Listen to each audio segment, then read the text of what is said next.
a nós, Pai. Usa ele como tecido de vestir. Em nome de Jesus, derrama nós, Senhor, da tua porção, Pai. Mais uma vez sobre teu filho, meu Pai. Desce sobre ele. Toma boca dele neste lugar, Senhor. Em nome de Jesus, é o que nós te pedimos. Desde já te agradecemos. Prepara, Deus, nossos corações. Prepara, leva nosso pensamento cativo. Repreenda todo roubador de palavra. Repreenda todo espírito de distração, de conversação, meu Senhor, agora na tua casa. Que toda reverência é pouca, Pai. Em nome de Jesus.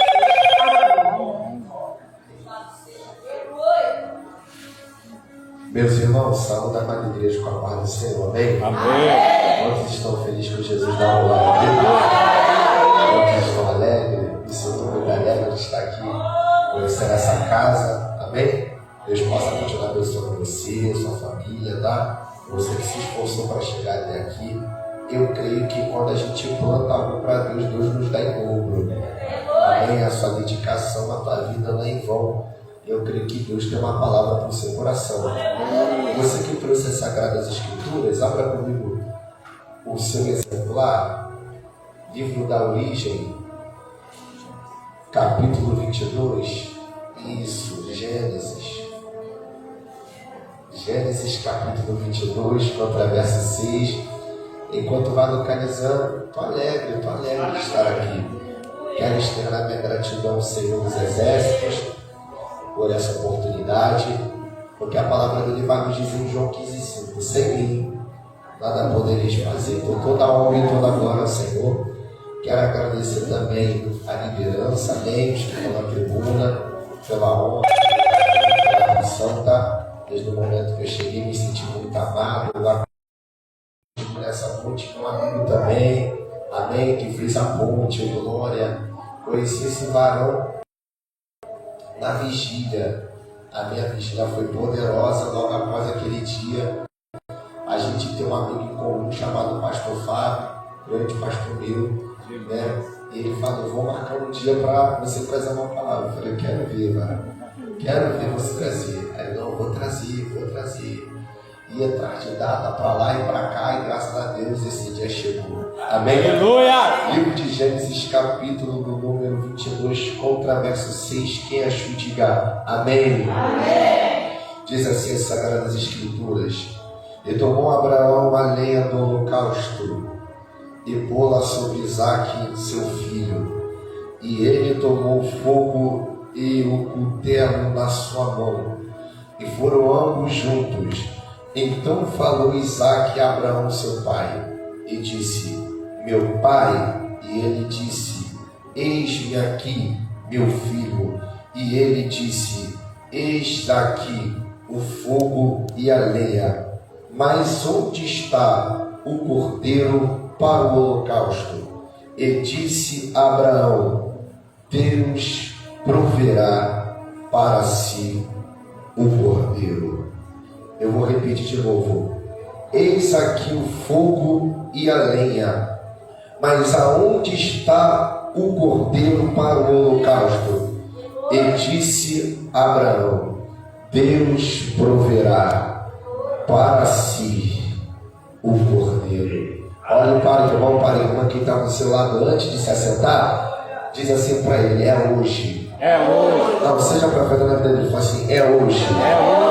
Que Deus vai entrar como providência na tua vida. E você que está de pé, se assente dando glória a Deus. Pode levantar só um pouquinho no fundo para mim. Amém, só um pouquinho. Meus irmãos, eu peço 10 minutos da tua atenção máxima. O varão já tem mais ou menos o costume e já sabe mais ou menos como eu prego. Eu tenho que explicar antes de eu aplicar. Se você conversar, olhar para o lado, vai se perder. E quando eu começar a ir, não vai ter como voltar. Quantos estão prontos para ouvir a palavra? Digo amém. Amém. Ouça-me por alguns minutos. O livro de Gênesis, na minha opinião, é um dos livros mais extraordinários de toda a Bíblia Sagrada. Apesar de ser o primeiro livro, tendo 50 capítulos e aproximadamente 1522 versículos, o livro de Gênesis vai ganhar sua notoriedade por alguns conceitos a qual esse livro vai ser colocado. Esse livro não vai ser somente interessante porque vai trazer Jesus, o Cristo, como juiz e também redentor. Esse livro também não vai ser interessante somente por estar incluso no Pentateuco, mas também esse livro é interessante porque ele vai conter mais de 2000 anos de história. É por isso que, se você for estudar o livro de Gênesis, esse livro vai começar como a terra vai ser criada e também como vai começar a queda de Adão e Eva. Mas sendo que o que mais me chama a atenção é que quando a gente fala sobre o nome Gênesis, a gente está falando de origem.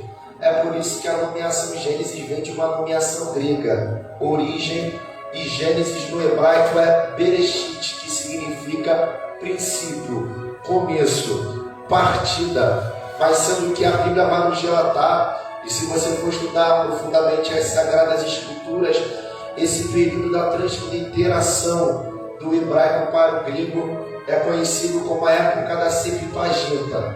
E pregador, o que significa a época da Septuaginta é o período a qual Deus vai permitir se levantar 70 homens para transliterar do hebraico para o grego. Como se você prestasse atenção naquela sua aula de história, havia um homem chamado Alexandre o Grande. Alexandre o Grande foi um homem que se destacou naquela época medieval, no ano 330.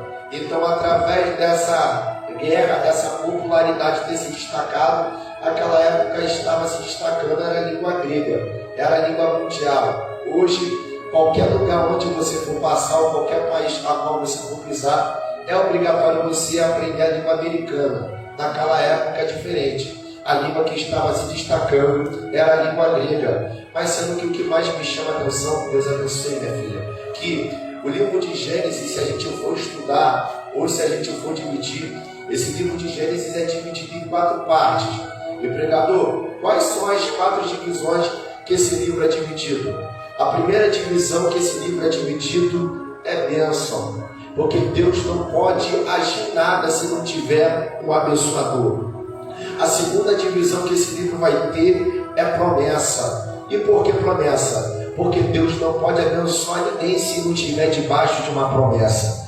A terceira divisão, tem gente entendendo, é uma aliança. Por que Deus vai colocar uma aliança? Porque ninguém pode receber uma promessa se não estiver debaixo de uma aliança. Antes de Deus te dar uma promessa primeiro, Deus primeiro vai ter que fazer uma aliança contigo, um compromisso contigo. É por isso que, se você estuda as Sagradas Escrituras, antes de Deus começar o ministério, primeiro Deus já deu uma regra no Pentateuco, a qual, quando uma criança tinha 8 anos, eles tinham que cortar o prepúcio, que no hebraico vai dizer Brit Milá. O que significa Brit Milá? Pacto de sangue. E o que significa pacto de sangue? Sangue é sangrar, e sangue, quando a gente fala, é vida. E quando a gente fala de sangrar, é dor. É Deus dizendo: filho, para eu ter uma aliança contigo é necessário você passar por dor. E por que você tem que passar por dor?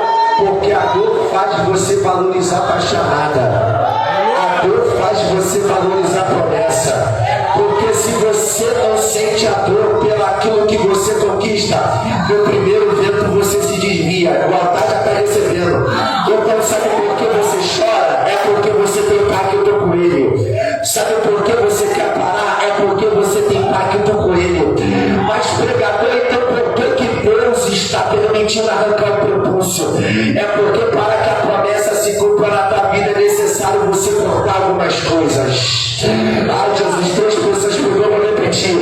Para que algumas promessas se cumpram na tua vida, é necessário você cortar algumas coisas. É por isso que Deus está cortando aquela amizade. É por isso que Deus está cortando aquela roda de conversa.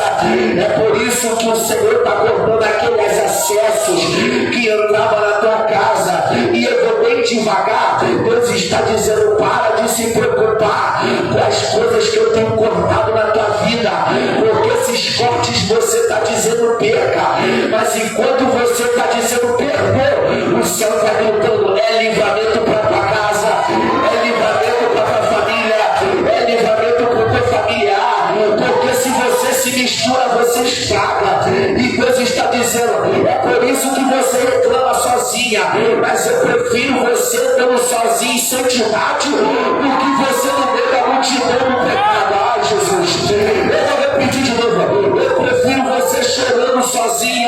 passando pelo processo sozinha. Você anda a madrugada dizendo: Senhor, ninguém me ajuda. Mas Deus está dizendo: enquanto o homem não quer te ajudar, o céu vai se movimentar ao teu favor.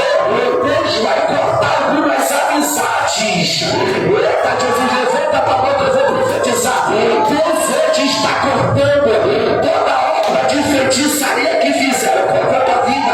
Pode ver teu fundo. Toda obra de feitiçaria que fizeram contra a tua casa. Toda obra de feitiçaria que fizeram contra a tua família. Enquanto você adora, Deus está cortando o laço de morte. Enquanto você adora, Deus está cortando o laço de compartilha. Enquanto você adora, Deus está cortando o laço de escucaveira. Satanás disse que esse beijo, a tua família entra na sepultura.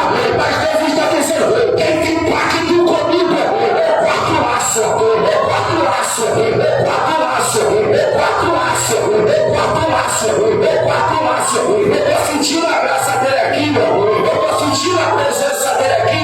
Cadê você que vem adorar? Ele vai comer na cara, ele te queima, ele vai comer na cara, ele vai comer na sabor. Eu estou dentro do céu, mas o céu já me ouviu a profetizar. Toda ferramenta preparada contra ti, não prosperará.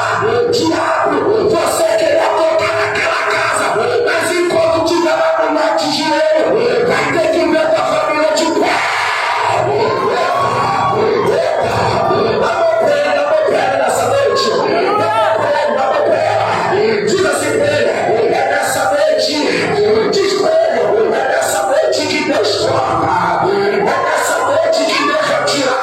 É nessa noite que Deus vai te encher. É nessa noite que Deus quebra o laço. Enquanto você adora, Deus vai visitar aquele terreno. Vai quebrar a obra de feitiçaria. Vai mostrar que pode até tocar no homem, mas no vaso dele não toca. Não toca, não toca, não toca, não toca, não toca, não toca, não toca, não toca, não toca. Eu tô sentindo a graça dele aqui. Não toca, não toca, não toca, não toca, não toca. A ausência de Deus vai ser derramada aqui nessa noite. Há uma graça dele para ser derramada. E Deus está dizendo: enquanto você adora, olha o livramento que eu dou. Enquanto você adora, olha aquele demônio saindo do teu quarto.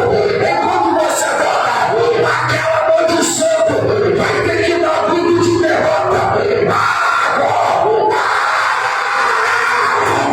Ai, Jesus, eu estou sentindo a graça dele aqui. Deus está quebrando a obra de feitiçaria.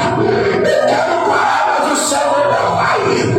Eu quero continuar pregando, mas o céu fala: continua. E Deus está dizendo: o óleo que eu coloquei na tua cabeça não vai permitir qualquer ataque do inimigo deixar você dormir.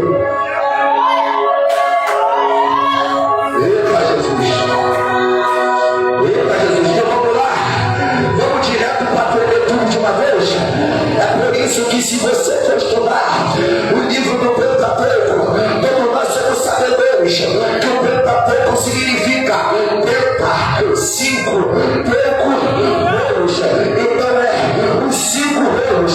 Mas sendo que me chama mais atenção é que quem escreveu os 5 livros da Bíblia foi Moisés. No ano 15 a.C.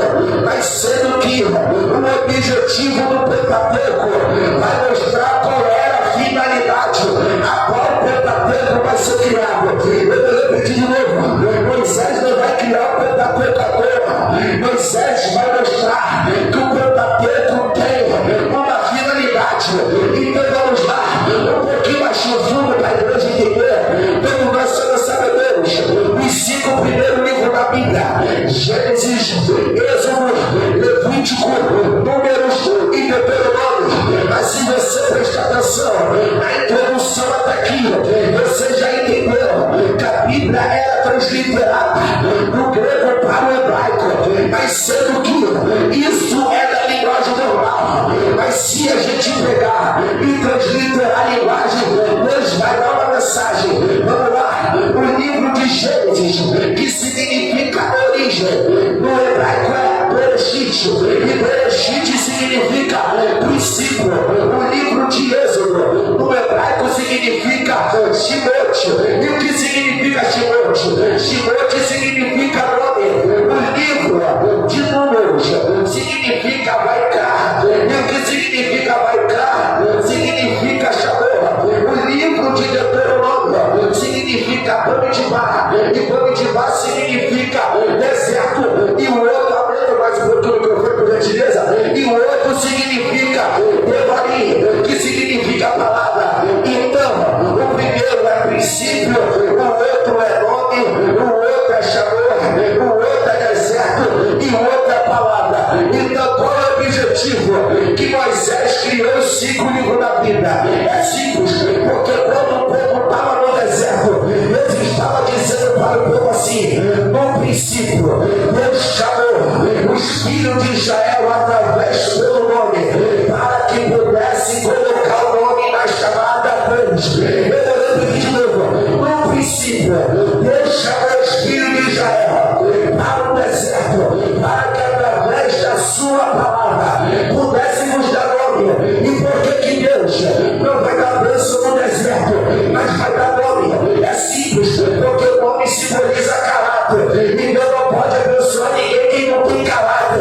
Então antes de Deus te dar a bênção, primeiro Deus vai colocar nome na tua história. Ah, Jesus, eu vou repetir. Antes de Deus te abençoar, primeiro Deus vai colocar nome na tua história. Então dá para ele nessa noite. Dá para ele que eu vou logo. Fala assim para ele: se prepara. Aonde nesse deserto estão dizendo que vai ser vergonha da tua família, Deus está dizendo que vai colocar o nome na tua história. Ah, Jesus, aonde nesse deserto Satanás disse que você não ia chegar, Deus está dizendo: eu estou pegando esse deserto, eu estou pegando essa prova, eu estou pegando essa calúnia, eu estou pegando o peixeiro para colocar o nome na tua história. Se prepara, minha filha, quem te viu por baixo vai ter que ver você por cima. O tempo de ser escravizado acabou, o tempo de ser pisado acabou. Agora na segunda casa vai ser maior do que nós, Jesus. Cadê você que vai adorar Ele? Cadê você que vai adorar? Cadê você que vai dizer? Desceu o varão aqui, ó. Ele é para a céu e de querer o de querer para combinar céu. Ele é para combinar, ele é para combinar céu. Deus quer te encher para ganhar. Deus quer te encher para peleja. E Deus está dizendo: esse deserto não é para te matar, é para colocar nome na tua chamada. Se prepara, da filha. O tempo de chorar acabou. Vai chegar o tempo da alegria. Alegria, alegria, alegria, alegria, alegria. Eu vou dar 10 segundos para você adorar Ele. Eu vou dar 10. Só 10 para você adorar. E quando você adora, Deus vai cortar o laço agora. E quando você adora, aquele demônio vai ter que dar tudo de derrota. Cadê você que vai adorar Ele? 10. Ai, Jesus, olha como o desejo aí, ó. 9. Agora na segunda casa será maior do que na primeira. 8. Toda ferramenta preparada contra ti não prosperará. 7. Envergonhados e confundidos aqueles que querem tua guerra. 6. Olha como esse varão quer pro laço agora. Agora.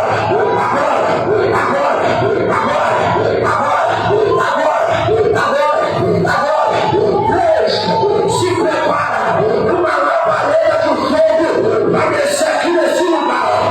Uma labareda de fogo vai descer aqui. Ele é para combinar calma, ele de querer para combinação. Ele de querer na combinação. 2. Se prepara, da filha. Esse deserto não é para te matar, é para mostrar que Ele é Deus ainda na tua casa. Deus vai te honrar agora. Se prepara, recebe esse fogo que desce no céu agora.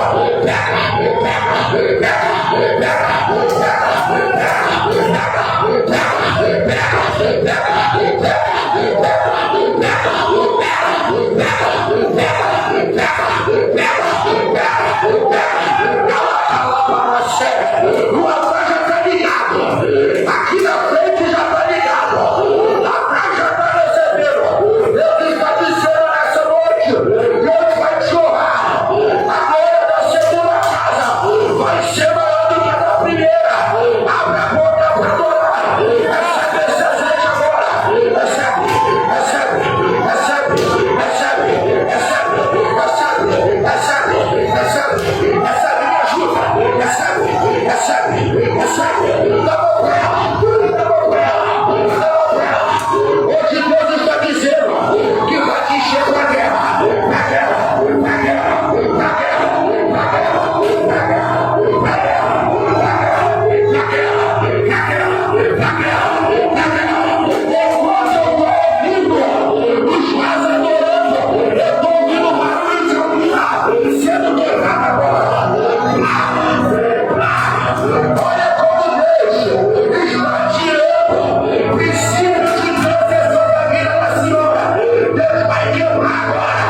vendo varão na porta, mas tem um varão lá naquela porta ali, ó, acompanhando aquele varão de branco.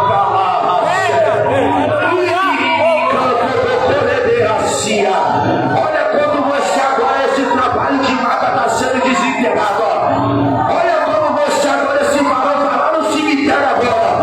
Olha como ele tira o nome da boca do sapo. Olha como ele para você dizendo que esse mês ia parar. O carnaval, aquele parente ia morrer. Mas Deus está dizendo, enquanto nesse deserto Deus dizendo que é para a morte, Deus está dizendo esse deserto eu pego e uso de providência. O que é Deus vai te dar. Vai!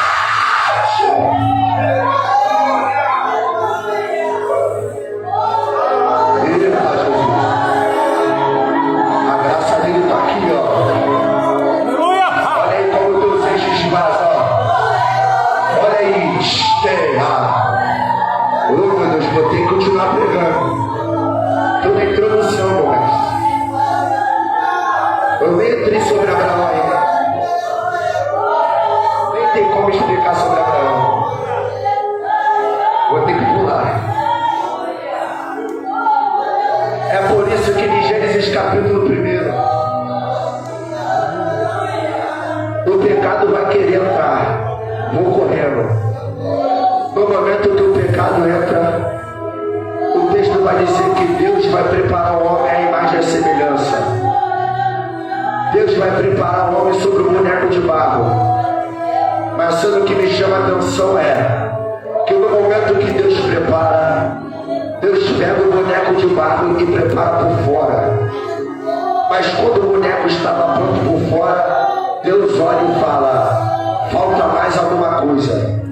E o texto vai dizer no original que Deus sopra o Nishmarai. O que é Nishmarai? Essência de vida. Então Deus não faz isso daqui, ó. Não. Deus ele se enche e depois faz a narina.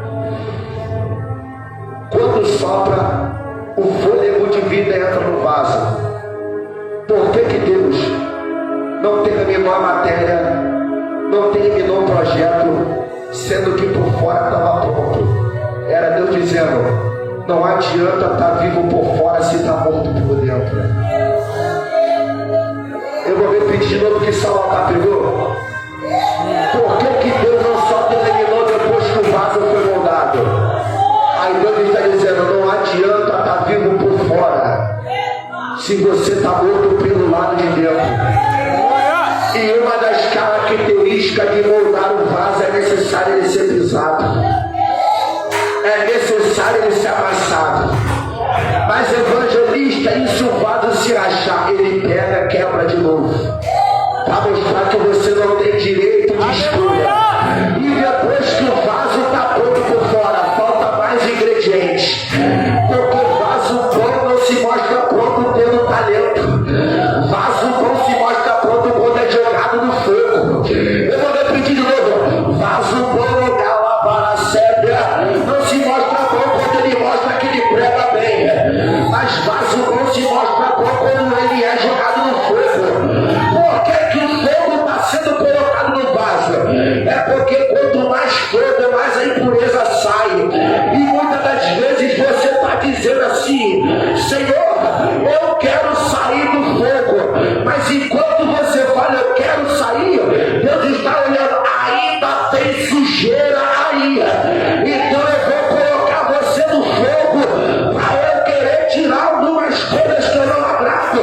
Porque eu prefiro você no fogo, mas na presença, do que você inteiro na mão do diabo. Levanta a tua mão que eu vou profetizar. E eu não quero leva da cela.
vai desobedecer a ordem do Senhor. Por quê? Porque se Satanás se apresentasse sobre a vida de Adão não ia comer. Então Satanás vai querer usar Eva para ludibriar ele. Porque o inimigo não vai se apresentar como você, ou para você como ele é. O inimigo vai se apresentar como uma porta, como se fosse de Deus, mas não é de Deus. Pegou isso aqui? O inimigo não vai mostrar que a porta é dele. O inimigo vai enfeitar uma porta como se fosse a porta que Deus está te dando, mas não é de Deus. Mas a raiva do diabo é que ele não pode enganar quem tem intimidade. Ô Jesus, correndo. Passou o tempo. Abel, Caim vai vir.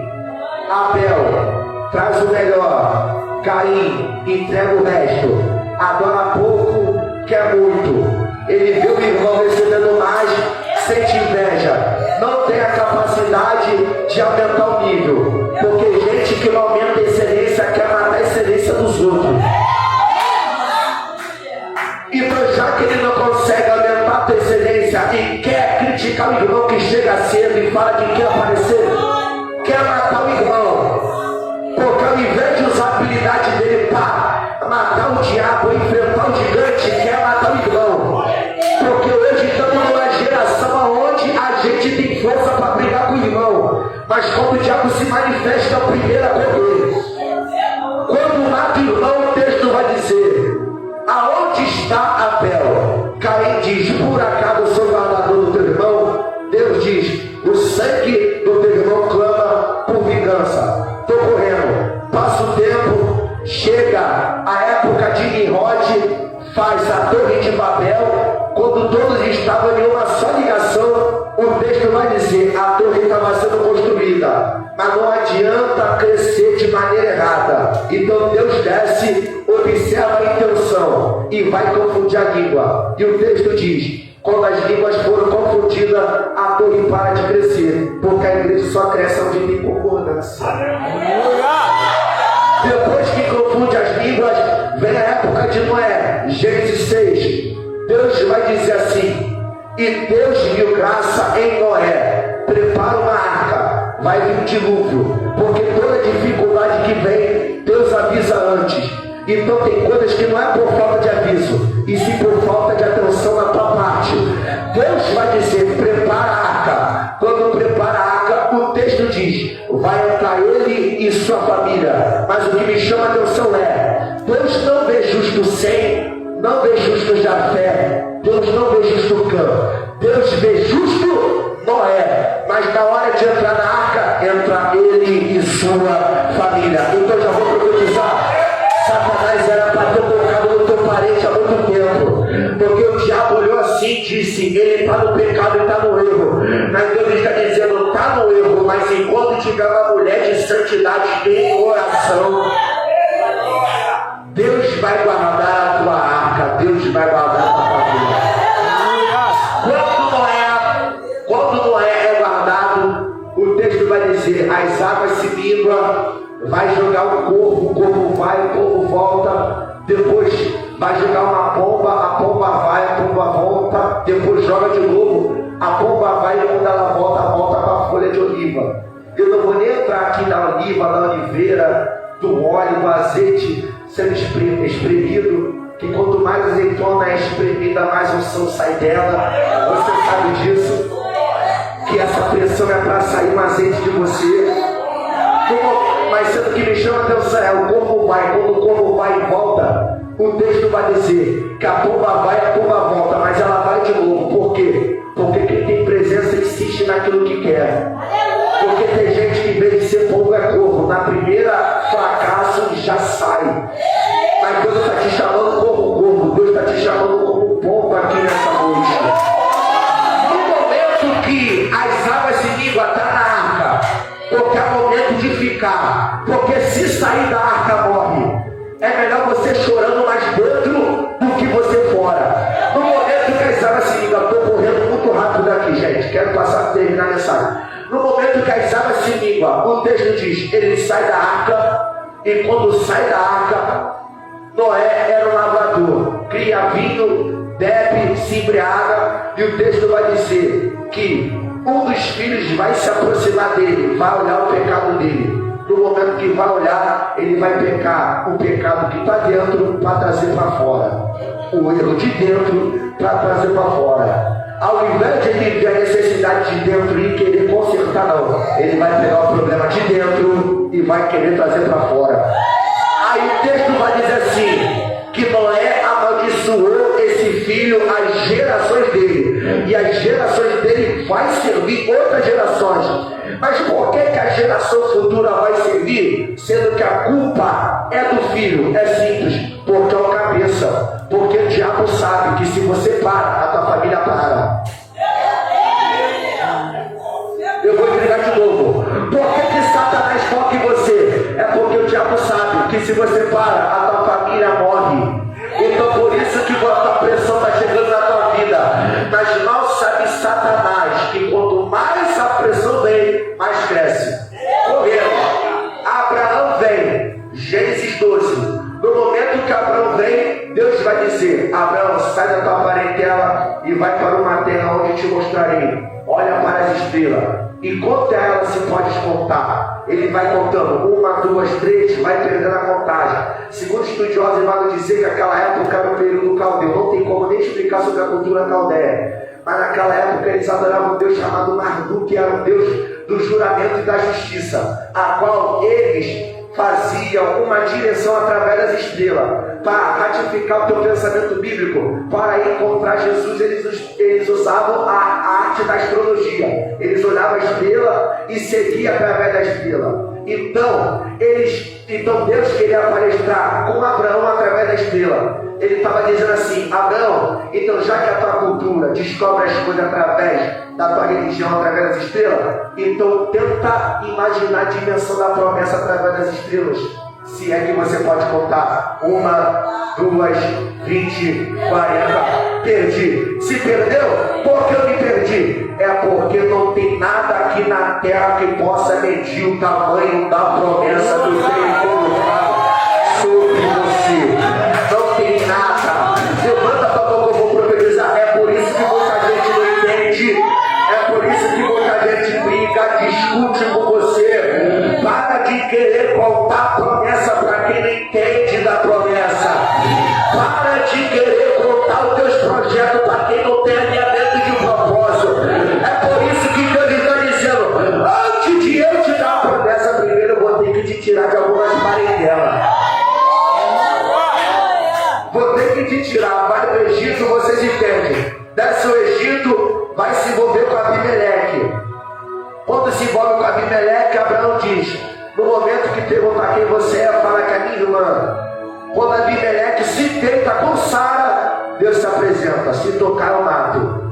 Porque pode até tocar nas coisas de quem não tem intimidade, mas sai daquele que toca naquilo que Deus te deu. O que Deus te deu é teu e ninguém vai tomar.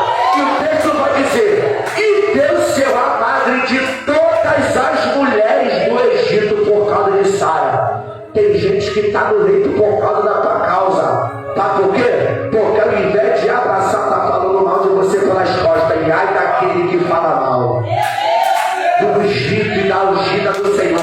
Mas evangelista, eu quero abrir a boca. Não precisa abrir a boca, o próprio Deus vai se resolver contigo.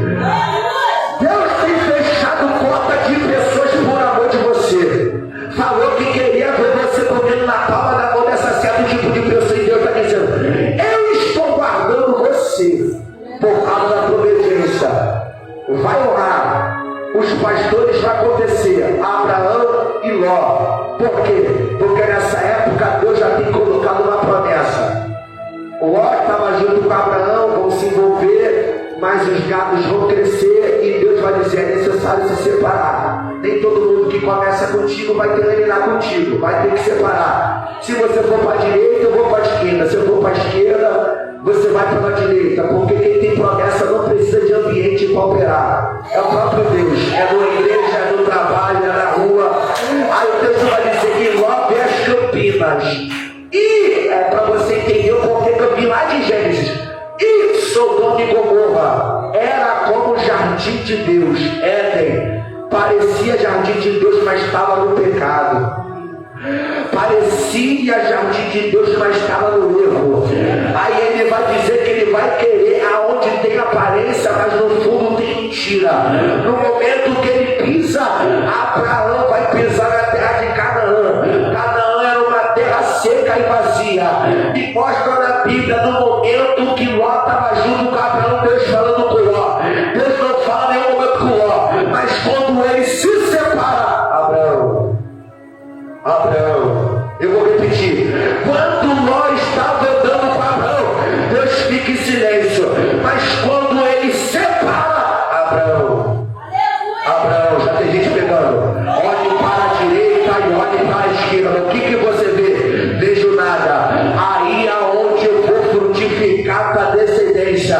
Mas Senhor, um lugar desértico, mas quem tem a presença, eu pego algo frutífero e faço gerar. Mas Abraão, mas esse trabalho é difícil e a porta de emprego está fechada.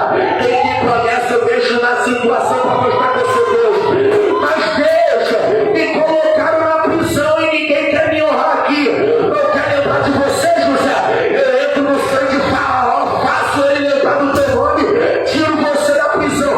Mas eu quero te provar que quando eu quero fazer, eu abro porta onde não tem porta. Eu abro caminho onde não tem caminho. Eu mexo na situação onde não tem, para mostrar que eu sou Deus. É por isso que Deus mudou o nome de Abraão para Abraão. Pode ser baixinho. Então o nome de Abraão original, é Pai exaltado. E o nome de Abraão é Pai de muitos. Primeiro era Pai exaltado. Segundo era Pai de muitos. Era Deus dizendo: Abraão, está no deserto, tá na prova, tá, mas a exaltação que eu tenho para você não é para pouca gente. Ai, Jesus, a exaltação que eu tenho para você é para muita gente. Mas Senhor, mas a minha esposa é estéril, é considerada maldita. É por isso que eu mudo o nome dela para Sara. E o que significa Sara? Sara significa princesa. Porque quando tem gente te chamando de maldita, o céu está chamando que você é preciosa. É quando Satanás está dizendo que você é mais que derrotada, o céu está dizendo: enquanto fala que você não vai gerar, eu vou fazer você gerar.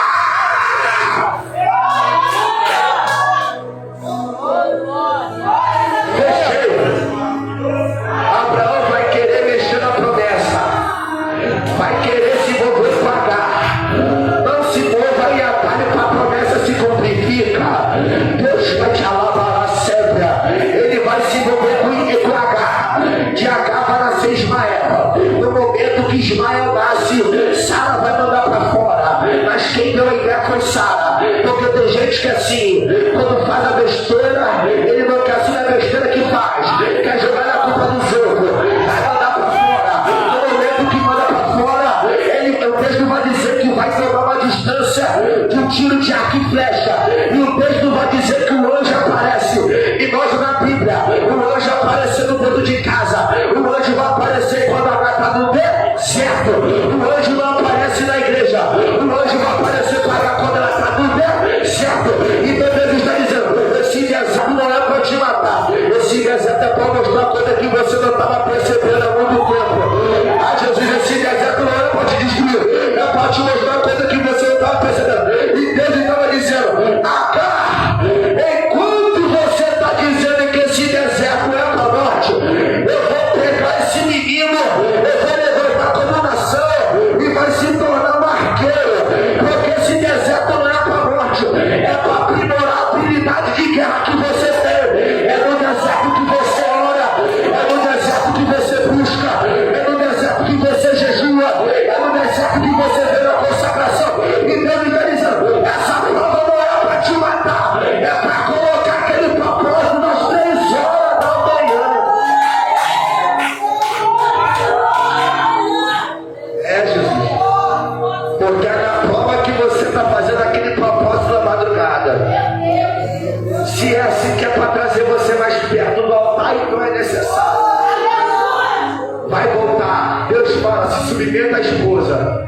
Se submeteu. Porque Porque independente do erro de Sara, é a autoridade máxima.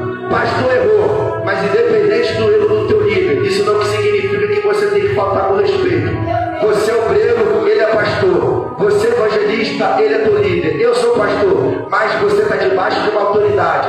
Está debaixo de uma autoridade, tem que haver respeito. Não se fala com qualquer pessoa, você está falando com um sacerdote.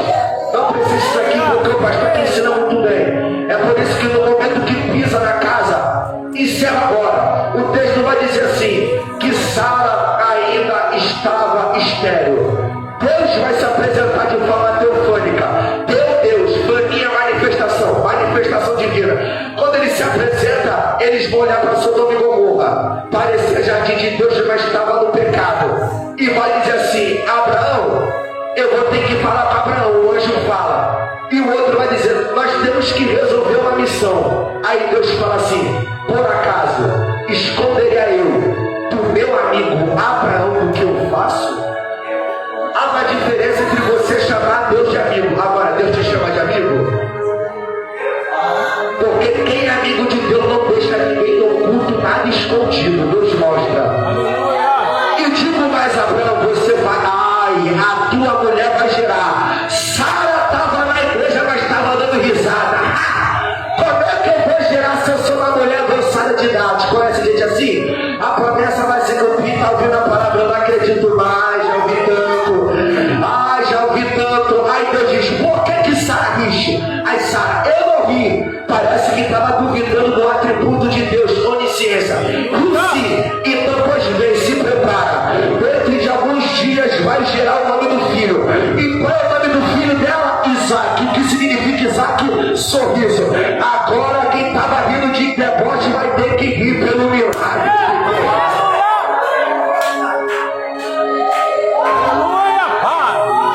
Deus vai fazer você gerar. Fica de pé. Deus vai cobrar Sodoma e Gomorra. No momento que cobra Sodoma e Gomorra, o texto vai dizer, os anjos descem. Quando desce, vai querer se relacionar com os anjos. Aí Ló vai dizer assim, não, eu dou as minhas filhas para você se relacionar. Ninguém daria suas filhas. Mas ele estava nos ensinando algo. Eu prefiro perder coisas do que perder a presença dentro da minha casa. Ai, meu Deus. Porque Deus prefere você perder coisas do que te perder no final das contas. Quando as pessoas quiseram matar, Deus cega. No momento que Deus cega, escapa. E aqui todo mundo já sabe. Quando eles correm, a mulher não vigia nada, olha para trás. Porque tem gente que está dentro da igreja, mas está olhando para coisa que não é para olhar. Está olhando para o irmão que caiu, o pastor que caiu, o pastor que fez isso, o pastor que fez aquilo. Se você olhar para a prova, filha, você vai ficar estátua. Porque Deus não falou que é para você olhar para o homem, Deus falou que é para você olhar para ele. E a Bíblia vai dizer que quando Pedro olha para a tempestade cai, mas quando ele mantém um foco no alvo, que é Jesus, ele se mantém de pé. E a tempestade não muda, ele só vai afundar porque ele olha para o vento. Então para de olhar para o vento. Todo mundo sabe da história que a igreja é biblicista. As filhas dele vai estar lá, esconde, se relaciona para manter a descendência do pai, e através disso vai se transformar os inimigos de Deus. Porque não adianta você gerar de forma errada. Agora vamos voltar para Isaac. Isaac vai subir para o monte. Deus fala, Abraão, pega você, pega Isaac, pega o teu servo, vai para o monte. No momento que sobe para o monte, o texto vai dizer que ele pega madeira. Por quê? Porque no altar você não pode entregar nada vazio. Se você quer resposta, você tem que entregar algo no altar. Quando vai chegando em direção ao altar, Abraão diz, vocês ficam, eu e meu filho vai ter momentos que vai ter gente que vai ter que dar uma afastada de você. Porque tem intimidades que não devem ser mostradas para todo mundo. Aleluia! Tem gente que pegou. Eu vou repetir. Vai ter gente que vai ter que se afastar de você. Porque nem toda coisa você deve falar para todo mundo. Porque a pessoa não chega, não é por falta de Deus, e sim por falta de vigilância da tua boca. Você está contando antes de se concretizar. Primeiro espera se concretizar para depois falar. Quando ele sobe, o texto vai dizer assim, Pai, aqui está a madeira, aqui está o cutelo, mas aonde está o cordeiro? Aí Abraão vai dizer: Deus providenciará para si o cordeiro. Pega Isaac e amarra Isaac. Isaac significa sou. Então, era Deus dizendo assim: eu estou colocando ele no altar para ver se você pode matar aquilo mais do que você ama. Está pronto para exercer a chamada? Você matar uma pessoa, não digo no literal, pelo amor de Deus, mas eu digo de uma forma conjecturativa. Você tirar pessoas que você ama, até faz você sorrir, mas te desvia. Até faz você se alegrar, mas te afasta. Até faz você ter uma sensação boa, mas te afasta da presença. Tá pronto? Quando ele bota Isaac no altar, ele pega o cutelo para matar. O texto vai dizer: para, agora pois bem, eu sei que tu verdadeiramente me ama. Por quê?